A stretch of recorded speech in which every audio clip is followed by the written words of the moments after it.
What's up, guys? Welcome to my channel. If you don't know, my name is Whit. I am an audio engineer and drummer and now a content creator. So in today's video, I'm going to be talking to you guys about my gimbal build. Now, in the last video, I spoke to y'all about my gimbal, which is the DJI RS4 Pro. I said some pretty amazing things about this gimbal, literally have no complaints, super excited to use it going forward.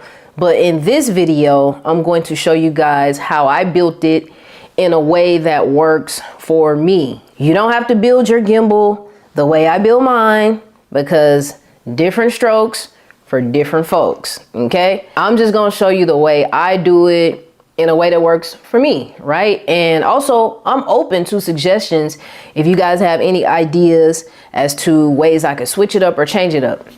Now, for the sake of time, I kind of already went ahead and put some pieces together, but I'm going to start by attaching this support arm. Now, this is not a support arm that came with the gimbal. I actually ordered this one off of Amazon because the gimbal only comes with one support arm. So if you want to have one on each side, you have to order another one. This one I'm going to attach to the right side of the gimbal. And what you'll notice is all I'm doing is, making a dual grip system. That's all I'm doing. And we're going to tighten that up. Boom, on there, right? That's not going nowhere. And then for the other side, we're just going to do the same thing. This is actually the support arm that came with the gimbal itself, but we're just going to go ahead and attach it. Heard that click? Nicely done. Okay. Already, what you see right here is you have your dual grip system. The camera is going to be sitting right here. So in case you want to go like this and pan, you have more than enough room for the axis of your gimbal to go up and go down. As a matter of fact, we're going to go ahead and turn it on.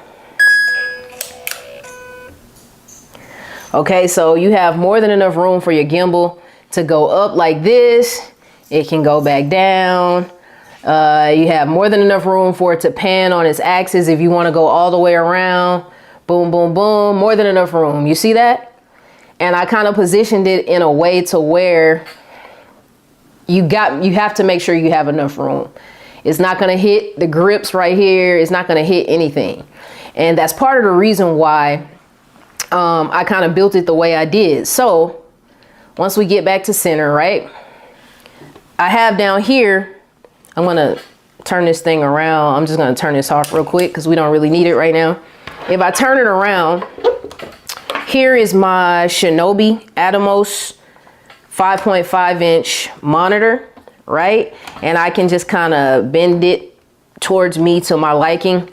If I want to monitor what I'm shooting with the gimbal, the only part that's going to rotate is the gimbal itself, but this will always be facing me so I can see what's being shot, and then I can just kind of, like I say, position it into a place that's best for me. Now, in order to put this on here, I did have to get creative, y'all. So, I am a creative, so it was no problem at all. And so I use there's on the mounting rails, there's like all these holes and screw holes. And so I had some pieces that I put together, basically made I took this off of the support handle that I was using on my RS3 Mini, and all I did was just screw it into the support rails, and boom, there you have it. I also installed an additional cold shoe in case I want to attach something that faces forward, like towards the subject that I'm shooting. And on the other side, I attached a cold shoe underneath the bottom as well. And what goes into that cold shoe is none other than my Godox V1S flash. And as soon as I get it in here, I'm gonna show y'all how it works. Cool. Lock that into place, boom, boom. So now I turn the gimbal back around to the place where it's like, okay, it's facing whatever it is that I'm shooting, right? And if I turn my flash on, which my flash is now upside down, so I have to get used to like controlling it upside down.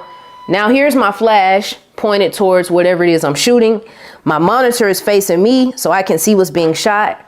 This is my HDMI cable that's gonna connect into the camera once the camera is seated on here. And all I'm doing is just kind of, the light is following. I'm following the monitor and it works. You see what I'm saying? The only thing about this setup is that it is heavy. That's the only thing. Otherwise, I mean, this setup does everything I need it to do for me. The total weight of this setup, how it is, well, once I put the camera on there, is 11.3 pounds.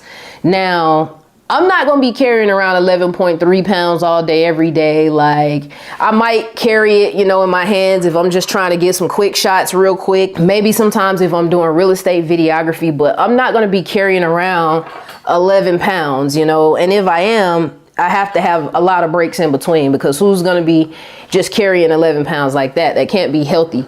So what I did was I went ahead and purchased like this. It's a support vest that I bought, and what it allows you to do is fold the gimbal like this and put it into your belt, and it supports you, so you're not having to carry the gimbal at all. All you're having to do is whenever you're ready to shoot, it's already supported. All you're doing is turning, and it really just eliminates most of the work that you would have to do carrying around 11.3 pounds. So like I said, this is my gimbal build for right now. I don't really see a need to add anything else to it. I got my flash here. I got my monitor here. My camera will be seated here. And of course, I have my DJI RS4 Pro gimbal.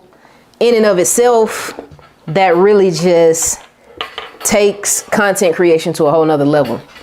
So this is it, y'all. I just wanted to show it to y'all. Now you see my videography setup. And of course, the camera that I use, y'all, is the Sony a7 IV, in case you didn't know. And I only use G Master 2 lenses. That's all I have in my collection at this point, with the exception of one zoom lens, which is the Sony 10 to 18 millimeter.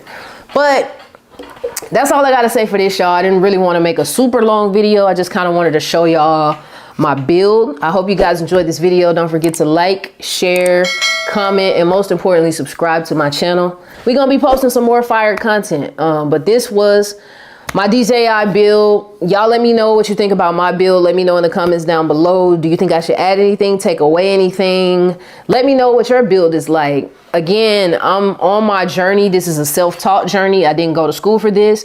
I'm just using all the things I learned in my 3 years of working in the industry, very closely with the camera department, and just kind of learning as I go. So I'm always open to like inputs, opinions, things like that. But that's it, y'all. Thanks for tuning in. Don't forget to subscribe. Till next time. Peace.